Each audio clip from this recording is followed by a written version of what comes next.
girl, Coach Corey. This is the place where we inspire, we motivate, and impact.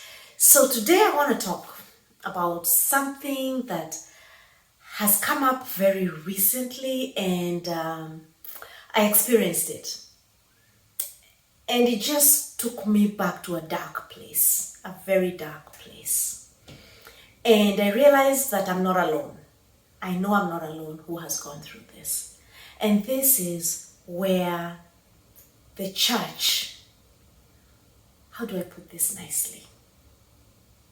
Where the church inflicts so much pain on you that you have to stop going to church. Yeah. So, when you feel betrayed by the church. And so today I want to share with you a little bit about my experience and what are the lessons that I learned from it. Because with everything in life, there is lessons. There are lessons to be learned. Have you ever found yourself at a place where there is nothing you can say to defend yourself? A few years ago, I found myself in a situation that even to date, I can't explain what happened. But this is what I know. That I was very on the forefront of service in church. And I was very passionate. I tend to be a very passionate person. And I was really engrossed in ministry. Really engrossed. And I had poured all my heart into that particular assignment, into the ministry that I was serving. And a situation came up that to date I'm not clear what happened. All I can share with you is I was summoned, and when I went for the meeting, God, I found every elder and leader of the church and parents and their children and even mine. Okay. And there was a few of us who had been summoned. I'm laughing now, but at the time it was not a laughing matter. And we were grilled. They make those parliamentary things I see on TV look like a joke. What? The accusation was not clear. It appears to be doctrinal issues in denominations. That's neither here nor there. The challenge is, or what was so painful, is how humiliated we were before children. Because this was done in full view. And at the same time, beyond that, it was not done in love. And there were certain people who were baying for my blood. Really baying for my blood. And these are born again, sanctified Christians. And I remember feeling like an arrow, not one. I don't know how to describe this, but figuratively speaking, I felt like there was arrows and stones being thrown from all directions.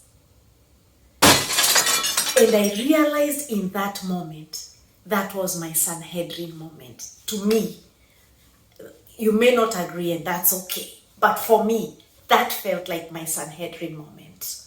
That's what I mean by Sanhedrin moment. That moment when Jesus was paraded before the elders of the church, and he did not say anything. And accusations were just made, and he was just being pelted with accusations. Obviously, I'm not Jesus, and I cannot compare myself to him. But I imagine if even just what I felt was a little bit of what he was going through, because he was going through for everybody, every accusation, it forever changed how I interact with religious organizations. Forever. I was not the only person who got hurt. There were others who got hurt.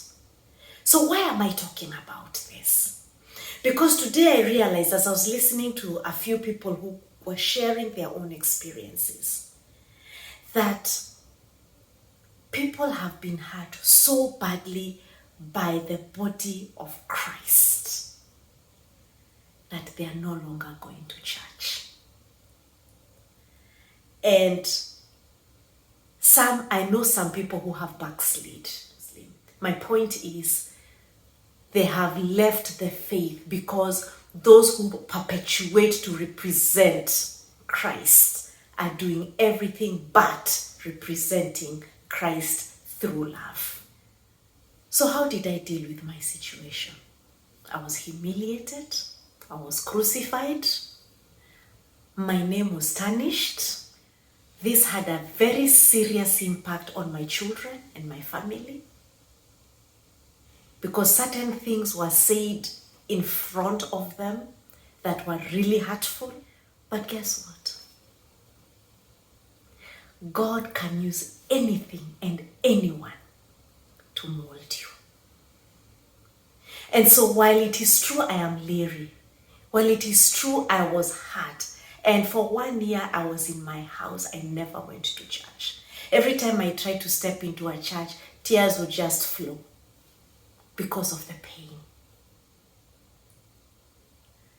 And while it changed the way I view religious organizations, I want to thank God for some men of God who are able to pick up people like me. And we are many. So I want to speak. Today's video, I'm really speaking to the body of Christ. There are some good men and women who are able to pick those of us whose hearts have been torn and shredded to pieces.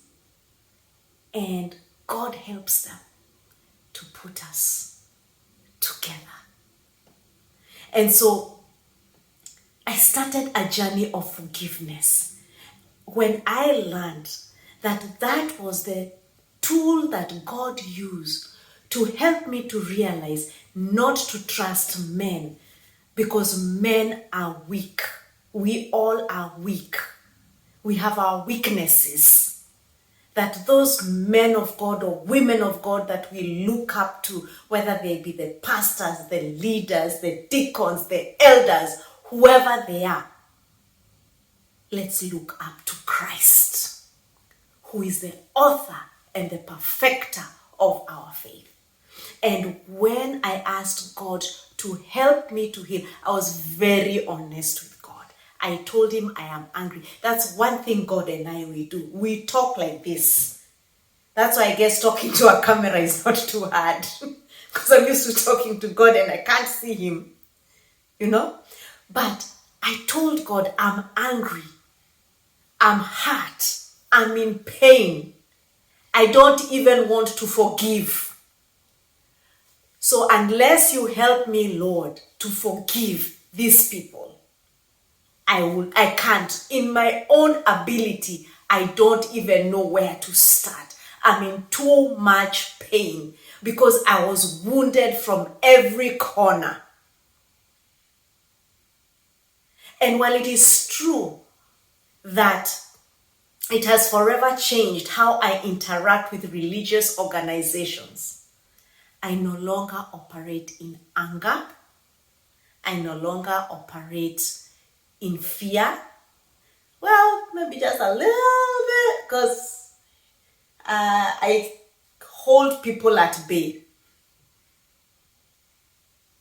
But my point to you is, do not run away from Christ because of Christians. Because the Christians themselves, those people hurting you, have their own baggage, and they're simply reflecting to you who they are. And the problem comes that we have set an expectation on them to be holy, to be pure, but they have their own struggle. Whether they're the pastor, whether they're the elder, the deacon, I don't care what they are. They have their own struggle. And so when they're hitting back at you, they're deflecting their own issues on you. Is it an excuse? No. But you cannot afford to get stuck on somebody else's issues. Yes, tread with caution. Absolutely. You must have some wisdom. But don't let them stop you from getting to the destiny God has purposed for you. And so that's it for today. I just wanted to share that because my heart really went out to these people as I watched them discuss this. It reminded me of my own experience. So let me hear of your experience. And have you forgiven? Have you moved on? Are you still in love with Jesus? Are you loving God? Because guess what?